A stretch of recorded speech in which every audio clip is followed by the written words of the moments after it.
Salam sejahtera, salam penuh sukacita. Senang sekali bisa berjumpa kembali dengan Bapak Ibu, para dosen-dosen teologi, para pendeta, para mahasiswa teologi, dan juga para pengerja di gereja.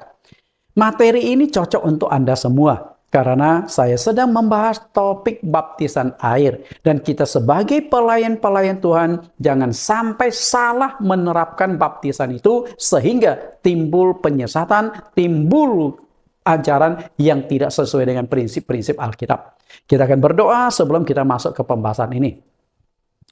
Di dalam nama Tuhan Yesus Kristus kami berdoa. Terima kasih Tuhan. Sesi demi sesi topik baptisan dari total 10 sesi Engkau sudah pimpin sertai kami, sehingga kami kupas satu demi satu. Saat ini kami akan kembali melanjutkan pembahasannya. Tuhan Yesus pimpin, buka hati dan pikiran kami, terutama para pendengar yang difokuskan untuk para pendeta-pendeta, para dosen teologi, mahasiswa teologi, dan juga pengerja-pengerja gereja. Karena mereka adalah pemimpin-pemimpin rohani yang akan menuntun domba Tuhan ke sorga. Jangan sampai terjebak orang buta menuntun orang buta, sehingga keduanya jatuh ke dalam lubang. Kami tidak ingin menjadi pemimpin buta, karena kami tidak mengerti firman Tuhan. Maka hari ini, saat ini, bukalah mata dan pikiran kami, supaya kami bisa melihat dengan jelas kebenaran-kebenaran topik baptisan. Kami siap belajar. Tuhan melalui Roh Kudus membuka hati, pikiran, dan mata rohani kami untuk mengerti. Di dalam nama Yesus Kristus. Amin. Seperti saya sampaikan tadi, bahwa pengajaran yang akan kita bahas saat ini adalah doktrin baptisan air. Nah, baptisan ini kami siarkan melalui link YouTube kami, Bible Teaching Ministry, atau juga ada satu siaran lagi adalah Suara Kebenaran GCC. Nah, saya sudah siapkan 10 sesi dari topik baptisan ini, supaya lengkap, komplit, dan terstruktur, sistematis. Dari sesi 1 sampai sesi yang ke-10. Nah, ini pelajarannya sesi 1 sampai 10. Nah, kita sudah membahas sesi pertama sampai sesi yang ke-6. Dan sesi yang akan kita kupas saat ini adalah sesi yang ke-7. Karena itu bagi Bapak Ibu yang belum sempat menonton sesi pertama sampai sesi yang ke-6, silakan link Google ke Bible Teaching Ministry atau Suara Kebenaran GCC. Karena itu sangat penting. Nah, yang akan kita bahas saat ini adalah baptisan yang benar harus menundukkan kepala. Mungkin akan bertanya, Pak Nathan, dulu saya dibaptis ke telentang, berarti salah dong. Saya tidak akan menghakimi dulu sebelum Anda mengerti, memahami dengan baik. Oke, kita bahas dalam pembahasan kita. Kita lihat kembali layar awal cara baptisan. Telah muncul begitu banyak denominasi gereja dengan cara baptisan yang berbeda-beda. Cara baptisan ada 3 dalam nama, ada 3 percik salam bendera. Nah, yang benar itu adalah baptisan selam. Kemudian tempat baptisan tidak boleh dilakukan di sembarang tempat. Tidak ada bukti di Alkitab baptisan pernah dilakukan di bak air atau di kolam. Tidak ada. Baptisan harus dilakukan di sumber air. Nah, yang namanya sumber air yang ada bukti Alkitab, sungai, laut, dan oasis. 3-tiganya ada bukti Alkitab pernah dipakai, dan itu sumber air. Kemudian sebutan dalam baptisan yang benar itu adalah dalam nama Tuhan Yesus, bukan dalam nama Bapa, Anak, Roh Kudus, atau gabungannya dalam nama Bapa, Anak, Roh Kudus, yaitu Yesus. Nggak ada konsep itu. Nah, yang akan kita kupas saat ini adalah yang ini. Waktu diselamkan, menunduk kepala ke depan atau ke belakang. Nah, saya belum temukan ada gereja yang melakukan baptisan miring kiri atau miring kanan. Belum ada. Kalau ada, pasti saya masukkan di sini. Karena itu yang ada adalah ke depan dan ke belakang. Dua-duanya dipraktekkan oleh gereja. Tapi apakah salah, Pak Nathan? Apakah hal yang kecil perlu dipersoalkan? Belum tentu. Okay? Yesus katakan, 1 iota, 1 titik pun tidak akan ditiadakan dari hukum Taurat. Matius 5 ayat 17. Artinya 1 iota atau 1 titik. Bayangkan kalau itu firman Tuhan, 1 tanda baca, titik atau koma pun berharga di mata Tuhan. Karena itu bukan masalah sepele, apalagi baptisan ini. Pelajaran yang ke-7, dibaptis dengan posisi menundukkan kepala ke depan. Pak Nathan, berarti yang ke belakang salah dong. Oke, kita kupas pelan-pelan. Sikap atau posisi dalam baptisan yang benar itu menengadah atau menunduk. Seperti contoh gambar ini. Ini contoh gambar. Kita nggak bisa jadi sebuah patokan. Karena ini yang ingin saya bahas adalah mana yang lebih alkitabiah dari dua sikap ini. Karena ini masalah yang penting dan serius. Anda membaptis ke belakang, Anda harus bisa membuktikan dan mempertanggungjawabkan berdasarkan ayat Alkitabnya. Kalau enggak, itu ajaran manusia. Nah, kalau Anda membaptis ke depan, Anda juga harus bisa membuktikan dasar Alkitabnya. Kalau tidak, berarti Anda salah. Kita harus pilih salah satunya. Kenapa demikian? Efesus pasal 4 ayat 5, satu Tuhan, satu iman, satu baptisan. Ke depan itu satu model, ke belakang itu dua model. Nah, salah satu yang benar. Kalau ke depan benar, berarti ke belakang salah. Kalau ke belakang sudah benar, berarti ke depannya salah. Itu masalahnya. Nah, kita akan analisa mana yang lebih alkitabiah. Sebagian besar gereja-gereja yang menganut baptisan selam selama ini sikapnya adalah menengadah atau telentang diselamkan. Itu contoh. Tiba air diselamkan ke belakang. Pertanyaannya adalah, apakah ini alkitabiah atau tidak? Sikap yang benar dalam baptisan air menurut pemahaman saya adalah menundukkan kepala. Ya, selamkan ke depan. Tentu, ketika saya berani mengatakan ini, saya harus memberikan alasan. Saya tidak kasih satu alasan, dua alasan, tapi saya akan berikan 5 alasan argumentasi mengapa baptisan yang benar itu harus dengan sikap tundukkan kepala, bukan menengadah atau diselamkan ke belakang, telentang. Enggak. Alasan 5. Kita lihat, masuk ke alasan-alasan itu. Yang pertama, harus sama seperti kematian Yesus. Di Roma pasal 6 ayat 3 sampai 5. Kita baca dulu ayatnya. Atau tidak tahukah kamu bahwa kita semua yang telah dibaptis dalam Kristus telah dibaptis dalam kematiannya? Sebab jika kita telah menjadi satu dengan apa yang sama dengan kematiannya, kita juga akan menjadi satu dengan apa yang sama dengan kebangkitannya. Perhatikan baik-baik, kita dibaptis dalam kematian Tuhan Yesus. Berarti acuan patokan standar yang harus kita pegang adalah saat Tuhan Yesus mati di atas kayu salib. Karena ayat ini sudah jelas mengarahkan kita, menuntun kita kembali ke saat-saat kematian Yesus. Ini yang Paulus arahkan ke kita. Nah, waktu Tuhan Yesus mati, kita harus sama seperti kematian Yesus. Berarti sikapnya, ya, sikap waktu Tuhan Yesus mati. Yang menjadi pertanyaan saya adalah, posisi atau sikap waktu Tuhan Yesus meninggal itu menengadah atau menunduk. Nah, inilah yang akhirnya harus diaplikasikan di dalam baptisan tentang sikap tubuh kita. Menengadah atau menunduk itu. Kita analisa lebih jauh. Renungkan 2 pertanyaan ini. Ketika Tuhan Yesus mati di atas kayu salib, sikapnya menundukkan kepala atau menengadah. Bapak Ibu, saya berikan waktu sedikit. Waktu Tuhan Yesus mati dari kayu salib, menengadah atau menunduk? 5 detik. 1, 2, 3, 4, 5. Ada yang jawab menengadah, ada yang jawab menunduk. Oke. Yang menundukkan kepala. Waktu Tuhan Yesus menundukkan kepala, dia masih hidup atau sudah mati? Pertanyaan yang kedua. Hidup atau sudah mati? 5 detik. 1, 2, 3, 4, 5. Ternyata sebagian mengatakan, sudah mati Pak. Apakah betul? Sesuai Alkitab? Masalah begini loh. Kalau Yesus menundukkan kepala setelah mati, itu sudah otomatis. Nggak ada kekuatan menopang lehernya lagi. Ternyata Yesus menundukkan kepalanya itu masih hidup. Jadi berarti ada unsur kesengajaan Tuhan Yesus menundukkan kepala. Unsurnya di sana. Sekarang kita buktikan ayatnya. Yohanes 19 ayat 30. Sesudah Yesus meminum anggur asam itu, berkatalah ia, sudah selesai. Lalu ia menundukkan kepalanya dan menyerahkan nyawanya. Mana yang lebih dulu? Menunduk dulu, baru meninggal, atau meninggal dulu, setelah itu menunduk? Yang jelas adalah tunduk dulu, baru meninggal.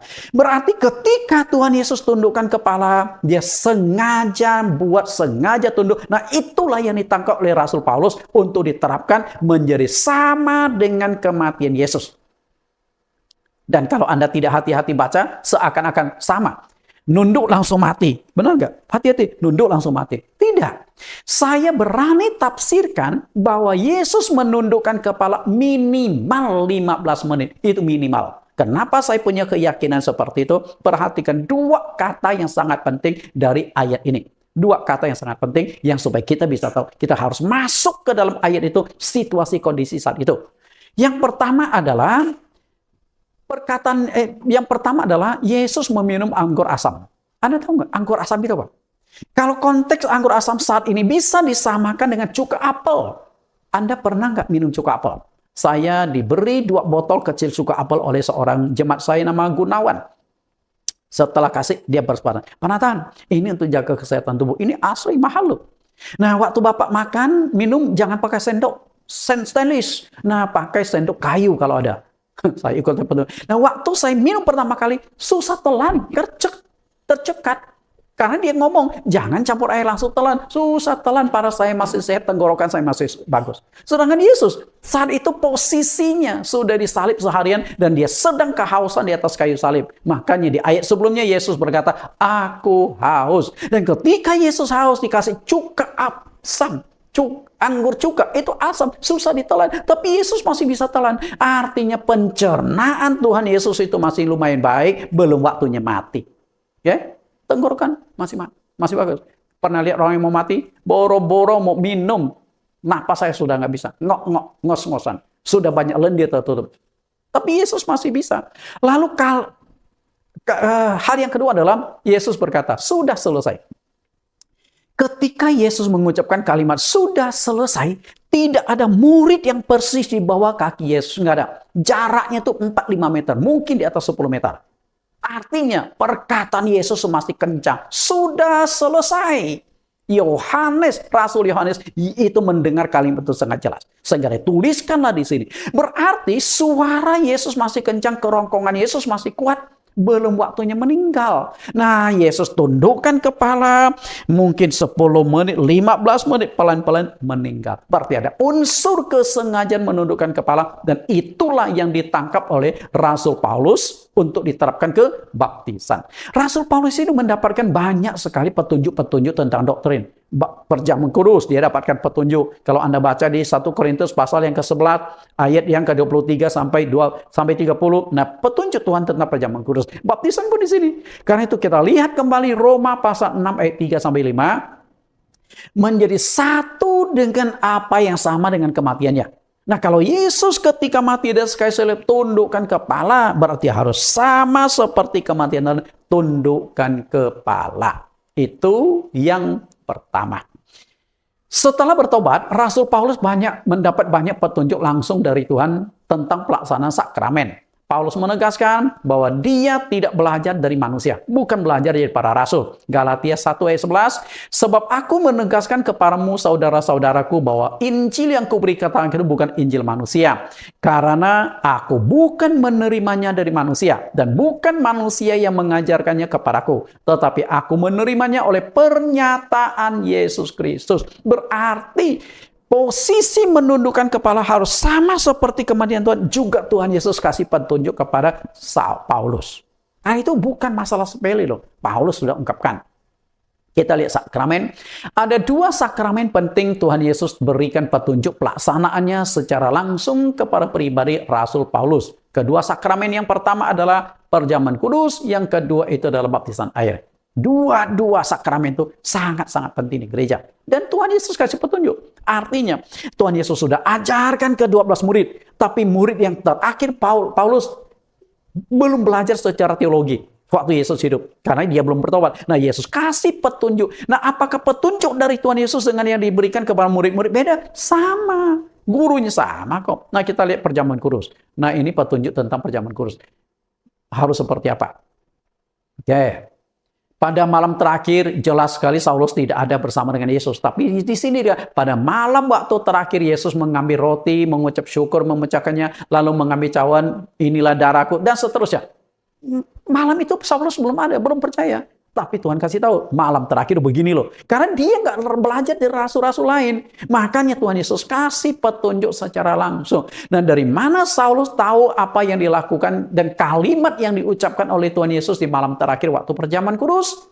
Hanya ada satu jawaban, Yesus yang kasih petunjuk. Ini perjamuan kudus. Nah, sama juga tentang baptisan air. Tuhan Yesus juga kasih petunjuk-petunjuk yang sangat jelas.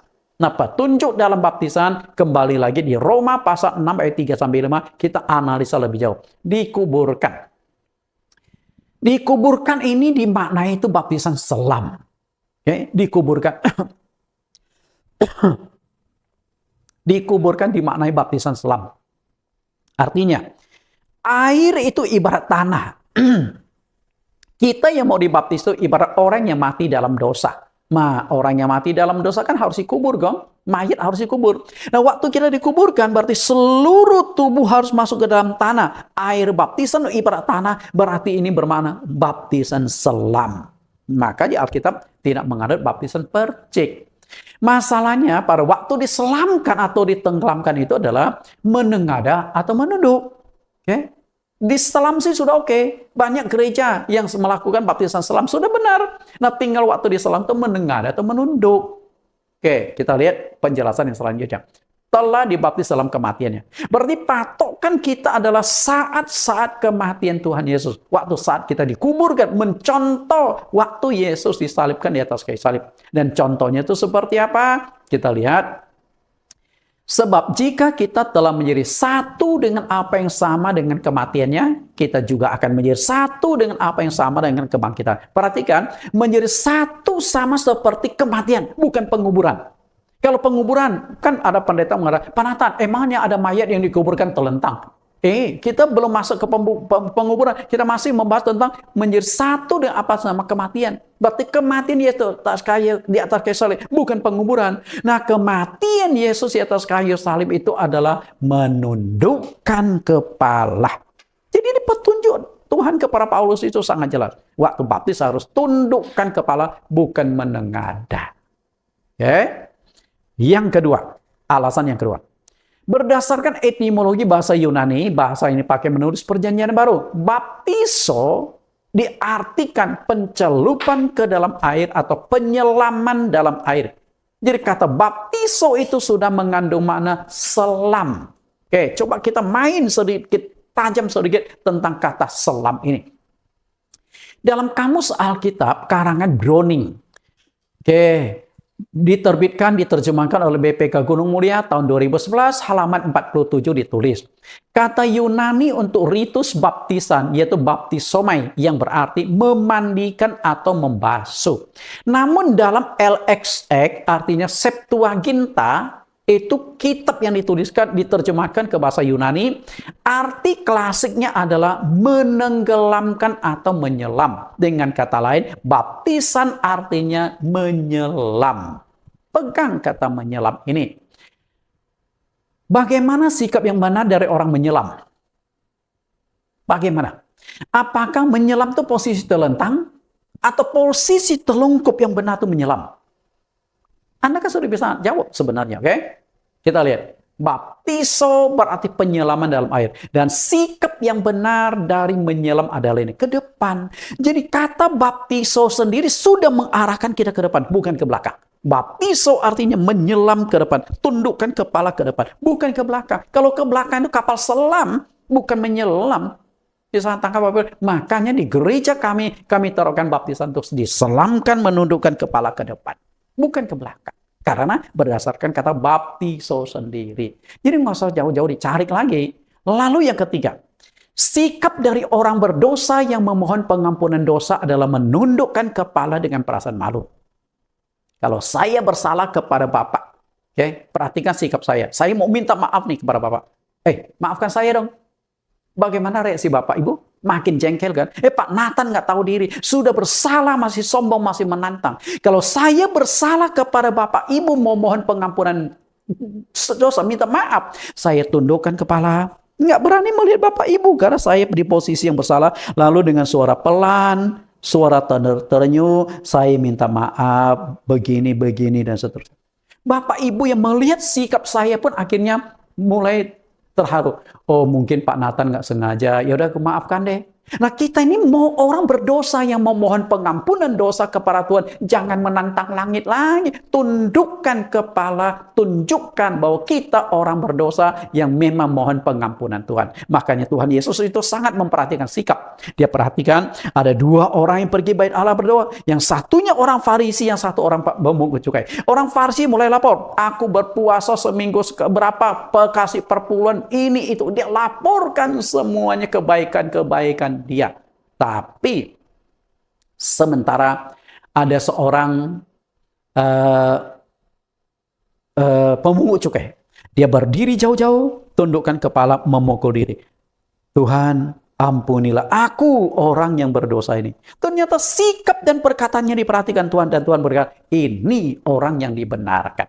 Nah, kita ini orang berdosa yang mohon pengampunan dosa dari Tuhan. Nah, kalau kita mau memohon pengampunan dosa, memohon hati nurani yang baik, memohon anugerah Tuhan lewat pengampunan, tunjukkan sikap yang benar. Dan sikap benar dari orang yang mohon pengampunan adalah merasa malu, menundukkan kepala, dan juga dengan rendah hati memohon pengampunan Tuhan. Itu yang benar. Berarti ketika dibaptis, kalau mohon pengampunan Tuhan di Esra 9 ayat 6, dan kataku, ya Allahku, aku malu dan mendapat celah, sehingga tidak berani menengadakan mukaku kepadamu. Ya Allahku, karena dosa kami telah menumpuk mengatasi kepala kami, dan kesalahan kami telah membumbung ke langit. Ini sikap yang benar ya orang berdosa, nggak berani lihat ke atas.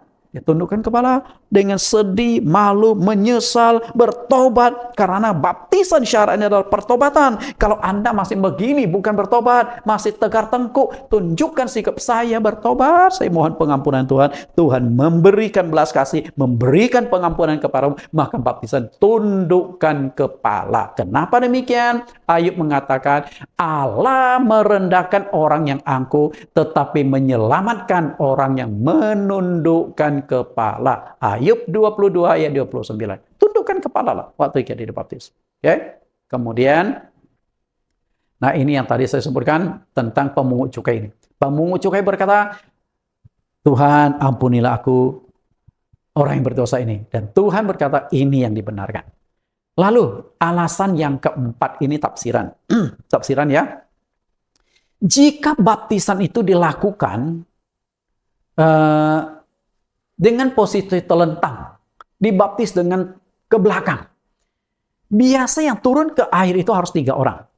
Apalagi yang dibaptis itu badannya tinggi besar. Saat pendeta yang membaptis, orang yang dibaptis, 1 orang membantu menopang, membantu pendeta menopang. Karena diselamkan ke belakang. Sehingga kalau tidak dibantu ditopang tubuhnya, dia akan terjerembab. Karena telapak kaki kita itu ada di depan, bukan ke belakang. Kecuali telapak kaki Anda istimewa, ke depan ada, ke belakang ada. Nah, itu mungkin aman diselamkan ke belakang. Karena 3 orang. Ya. Nah, di Alkitab ternyata hanya mencatatkan 2 orang. Ketika Tuhan Yesus dibaptis oleh Yohanes Pembaptis, siapa yang berani dampingi Yohanes Pembaptis? Nggak ada. Jadi Yohanes dan nggak Yesus. Lalu, ketika Sida Etiopia dibaptis di padang gurun oleh Filipus, berapa orang yang turun ke air? Kisah Rasul 8 ayat 38, lalu orang Etiopia itu menyuruh menghentikan kereta itu dan keduanya turun ke dalam air. Baik Filipus maupun Sida itu, dan Filipus membaptisnya. Keduanya turun ke dalam air, ada 2 hal penting yang bisa kita tangkap. Yang pertama adalah baptisan selam. Kalau baptisan percik, cukup Filipus saja yang turun ke air, ambil 1 gayung air naik lagi. Cipratkan atau siramkan ke Sida Etiopia. Berarti baptisan selam. Lalu yang kedua, itu pasti ke depan. Karena kalau baptisan ke belakang, berarti harus ada orang yang menopang. Tapi kalau baptisan ke depan, gak masalah. Filipus dengan gampang menyelamkan Sida Etiopia setelah diangkat lagi. Nggak ada masalah. 2 orang. Lalu, tafsiran yang paling penting di sini adalah contoh sikap Yesus dalam baptisan. Begini, menurut Anda, kira-kira Yesus dibaptis itu menyelam ke depan atau ke belakang? Ini sangat penting dan final. Ya, sangat penting dan final. Kalau menurut saya, Yesus dibaptis itu pasti diselamkan ke depan. Kenapa saya bisa mengambil kesimpulan seperti itu? Kita lihat, dalam banyak hal, Tuhan Yesus dalam memberikan contoh kepada kita. Yohanes pasal 13 ayat 15, sebab aku telah memberikan suatu teladan kepada kamu, supaya kamu juga berbuat sama seperti yang telah kuperbuat kepadamu. Kasih contoh, banyak hal. Apalagi hal yang sangat penting. Di dalam Alkitab itu sebenarnya ada 3 sakramen, tiga-tiganya Tuhan Yesus kasih contoh. Pertama, baptisan air. Yesus perintahkan, lalu Yesus kasih contoh. Yang kedua, perjamuan kudus. Tuhan Yesus perintahkan, Yesus kasih contoh. Basuh kaki, Tuhan Yesus perintahkan, lalu Yesus juga kasih contoh. Nah, artinya Yesus takut kita salah menerapkannya, maka dia berikan teori dan praktek supaya ada kesamaan, ada perpaduan teori dan praktek agar jangan salah. Nah, baptisan Yesus pasti memberikan contoh. Pasti berikan contoh. Nah, contoh yang bisa kita tangkap dari Tuhan Yesus tentang baptisan itu apa? Bapak Ibu yang saya kasih. Di dalam Matius pasal yang ke-28 ayat 19, Yesus memberikan contoh pelaksanaan baptisan air oleh Yohanes. Apa? Awalnya, Yohanes Pembaptis itu tidak berani membaptis Yesus. Karena Yohanes tahu persis bahwa posisi dia lebih kecil, membuka jalan untuk Yesus. Satu kali, di gereja yang saya gembalakan, saya wakil gembala. Nah, kemudian gembala saya ada, namanya X. Nah, saat itu saya memberikan seminar tentang kepenuhan Roh Kudus. Jadi pengurus-pengurus gereja pada maju ke depan untuk saya doakan, saya tumpang Allah supaya dapat Roh Kudus. Dan di antara mereka itu ada ada gembala saya. Gembala saya juga maju ke depan, minta saya doakan. Tapi saya melihat ada gembala saya nggak berani tumpang tangan. Karena apa? Saya merasa tahu posisi saya di bawah dia. Nah, selesai doa lalu dia hampir, Nathan, kok kamu nggak numpang tangan ke saya? Saya katakan, loh, Bapak kan atasan saya, masa saya tumpang tangan? Lah kan saya sudah maju, minta ditumpang tangan. Juga kenapa nggak tumpang tangan? Nah, sama juga, Yohanes pasti segan sekali kepada Yesus, karena dia tahu posisi Yesus lebih tinggi, lebih besar. Nah, tapi karena keinginan dari Tuhan Yesus, akhirnya Yohanes mau tidak mau mengikuti keinginan Tuhan. Matius 3:14. Tetapi Yohanes mencegah dia, katanya, akulah yang perlu dibaptis olehmu, dan engkau yang datang kepadaku. Dengan kata lain, Tuhan, mungkin Yohanes nggak panggil dia Tuhan kali ya. Karena itu dia sepupu. Yesus, kayaknya salah deh. Mestinya aku yang dibaptis oleh kamu, bukan kamu yang baptis. Bukan kamu datang kepadaku untuk dibaptis. Karena apa? Aku ini lebih kecil dari kamu. Lalu Yesus katakan, biarlah hal itu terjadi, karena demikianlah sepatutnya kita menggenapkan seluruh kehendak Allah. Dan Yohanes pun menurutinya. Oke, akhirnya jadi dibaptis. Dan waktu dibaptis, berarti Yesus sudah memberikan contoh. Contoh baptisan. Paling tidak ada 3 contoh yang Yesus ingin sampaikan lewat baptisan yang sudah saya sajikan bagian awal. Kita lihat pertama, contoh Yesus baptisan yang benar adalah baptisan selam. Baptisan yang benar, baptisan selam. Maka Yesus datang ke Sungai Yordan untuk diselam oleh Yohanes Pembaptis. Lalu contoh yang kedua, baptisan yang benar harus dilakukan di sumber air. Maka Yesus datang ke Sungai Yordan. Karena di dalam Alkitab yang namanya sumber air itu hanya ada 3. Laut, sungai, dan oasis. Dan Yesus sudah datang ke Sungai Yordan, artinya Yesus menekankan baptisan yang benar harus dilakukan di sumber air. Lalu yang terakhir atau yang ketiga adalah sikap. Waktu Yesus dibaptis, seharusnya Yesus menundukkan kepala, bukan menengadah. Kenapa saya katakan Yesus menundukkan kepala? Kita analisa lebih jauh. Waktu Yohanes dibaptis oleh Tuhan Yesus di Sungai Yordan. Matius pasal 3:13. Maka datanglah Yesus dari Galilea ke Yordan kepada Yohanes untuk dibaptis olehnya. Tetapi Yohanes mencegah dia, katanya, akulah yang perlu dibaptis olehmu. Ini kita lihat lebih tajam lagi. Yohanes itu nggak berani baptis Yesus. Nah, kalau Yesus dibaptis dengan cara ditelentangkan, apa yang harus dilakukan? Berarti Yohanes cemplungkan badan Yesus, lalu diangkat lagi. Apakah Yohanes mungkin lakukan itu? Kenapa saya katakan Yohanes nggak mungkin lakukan? Coba lihat ayat ini. Bagaimana segannya Yohanes kepada Yesus. Markus 1 ayat 6 dan 7. Yohanes memakai jubah bulu unta dan ikat pinggang kulit, dan makanannya belalang dan madu hutan. Inilah yang diberitakannya, sesudah aku akan datang, ia yang lebih berkuasa daripadaku, membungkuk dan membuka tali kasutnya pun kau tidak layak. Perhatikan baik-baik kalimat. Yohanes berkata, membungkuk di hadapan Yesus saja aku nggak layak. Membungkuk itu berarti masih ada jarak loh. Jarak nggak tahu berapa meter loh. Dia merasa nggak layak.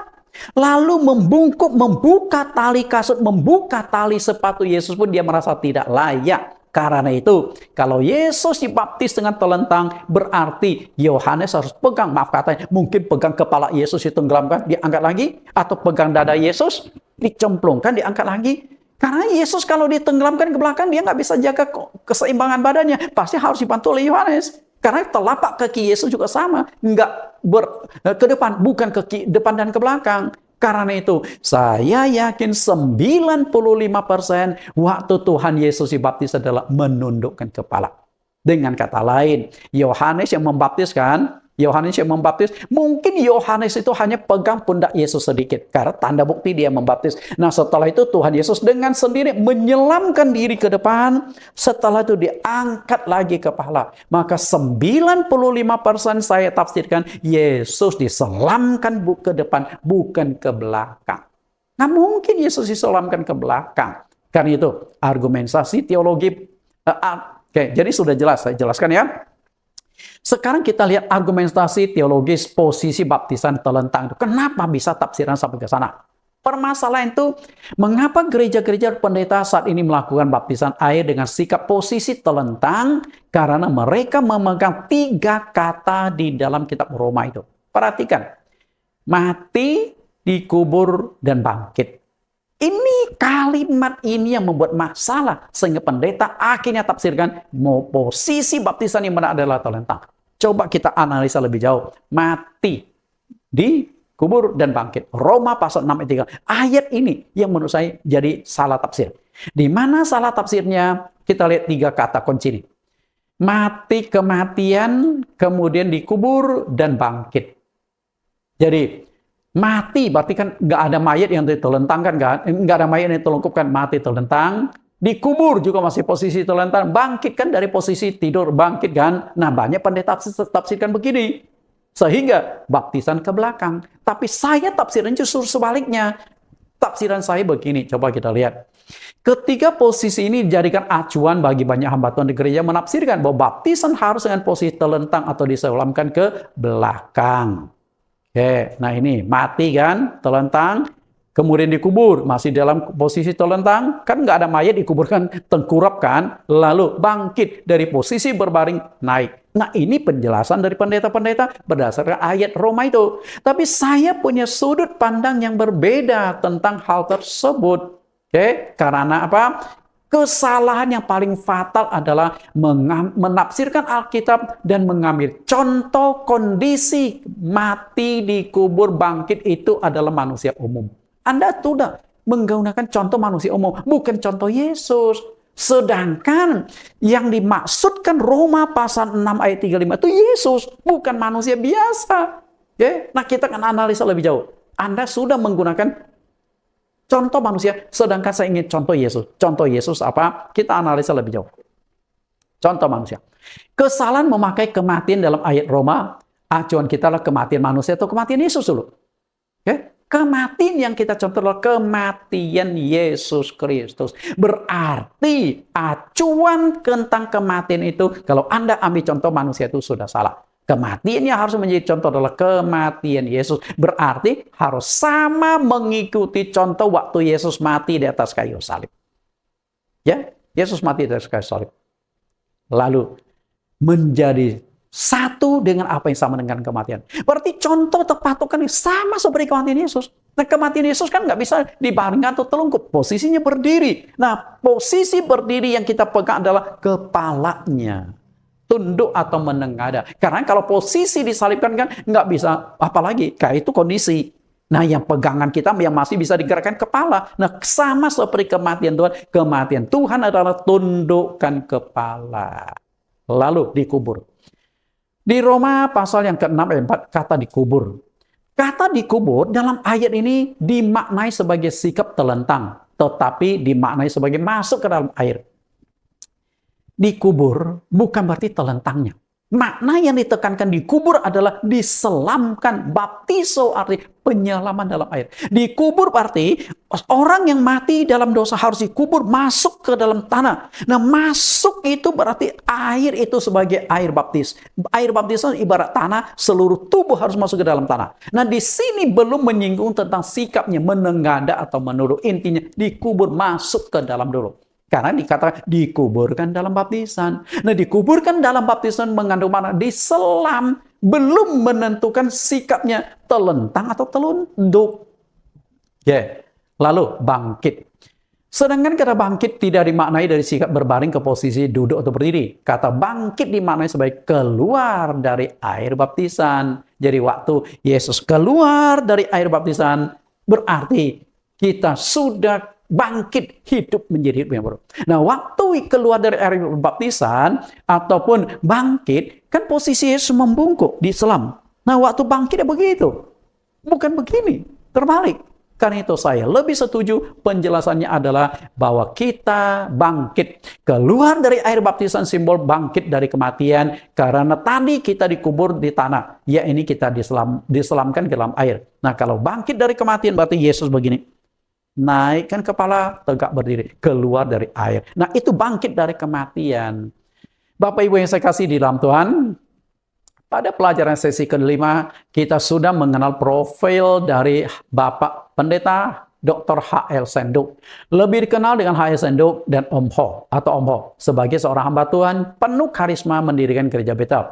Nah, saya juga sempat menyinggung buku ini, buku yang beliau tulis, dan di dalam buku itu juga mencantumkan tentang sikap dalam ini tentang sebutan dalam baptisan. Selain menekankan baptisan dalam nama Bapa dan Anak dan Roh Kudus, yaitu Tuhan Yesus Kristus, dalam halaman ke-28 dari buku yang beliau tulis juga menjelaskan sikap dalam baptisan. Nah, menurut saya ini keliru. Nah, lalu sikapnya gimana? Nah, kita lihat. Ini bukunya. Halaman 28. Nah, yang diajarkan di dalam Om Ho, di dalam buku yang kemudian diperbaharui menjadi ini, direvisi, sikap yang benar adalah ditelentang ke belakang. Nah, ini gambar 1, gambar 2, gambar 3-nya. Di gambar 3 itulah diselamkan ke belakang. Yang menurut saya perlu dikoreksi ulang. Mana yang benar setelah saya sajikan semuanya. Mana yang lebih alkitabiah? Baptisan dengan sikap menengadah telentang ataukah sikap dengan menunduk atau diselamkan ke depan? Menurut saya yang benar adalah diselamkan ke depan. Dengan demikian, kita lihat sebuah kesimpulan. Saya sudah memberikan pelajaran sebanyak 7 sesi. Dari 7 sesi teknik baptisan, sekarang kita ambil kesimpulan. Ini baptisan, oke. Nah, apakah cara baptisan yang berbeda-beda ini di mata Tuhan oke saja, sah saja, atau ada masalah? Paulus menjawabnya, satu Tuhan, satu iman, satu baptisan. Nah, dari sini kita ambil sebuah kesimpulan, baptisan yang alkitabiah itu seperti apa? Caranya, baptisan selam, tempat baptisan. Di dalam Alkitab tidak ada bukti baptisan di kolam. Yang ada hanya di sungai, laut, dan oasis. Dan tiga-tiganya mengacu pada baptisan harus dilakukan di sumber air.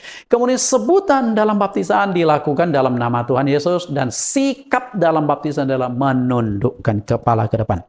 Dengan demikian, pelajaran baptisan itu selesai. Inilah baptisan yang dijalankan oleh murid-murid Tuhan Yesus. Baptisan yang dijalankan oleh gereja-gereja awal. Nah, gereja GCC, gereja kami hanya menerapkan kembali apa yang diajarkan di gereja mula-mula. Karena gereja mula-mula tidak pernah melakukan baptisan dalam nama Bapa dan Roh Kudus, tapi langsung di dalam nama Tuhan Yesus. Nah, tujuan kita dibaptis ada 3 yang akan kita peroleh. Dapat pengampunan dosa, mendapat status sebagai anak Allah. Kalau Anda sudah dapat status anak Allah, maka Anda akan jadi ahli waris kerajaan sorga. Dan yang ketiga, syarat keselamatan. Jika baptisanmu keliru, Anda mempertaruhkan 3 hal yang sangat penting. Nggak main-main. Karena itu, jika Anda tertarik dengan pelajaran ini, lalu kepingin dibaptis ulang sesuai dengan Alkitab, minta pendetamu. Kalau pendetamu tidak mau, saya siap untuk membantu supaya Anda menerima baptisan yang sesuai Alkitab, supaya dosamu diampuni, syarat keselamatan Anda penuhi. Kami sudah melakukan baptisan cukup banyak angkatan. Ini adalah foto angkatan baptisan yang ke-16. Total satu kali baptisan ada 26 orang yang dilakukan di Pantai Ancol 23 Juni 2018. Saat itu belum COVID. Dan dari 26 orang ini ada 3 pendeta yang ikut baptis ulang.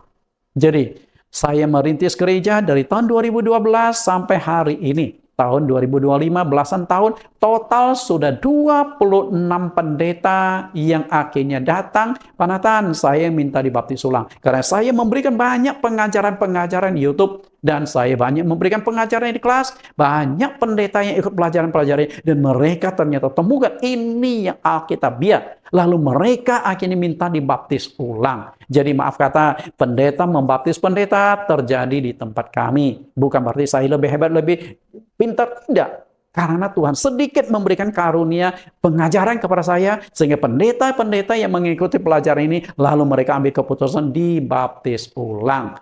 Bapak Ibu, inilah pelajaran tentang baptisan. Kalau Bapak Ibu memerlukan hubungan dengan gereja GCC, bisa hubungi kantor sekretariat kami di email atau di telepon.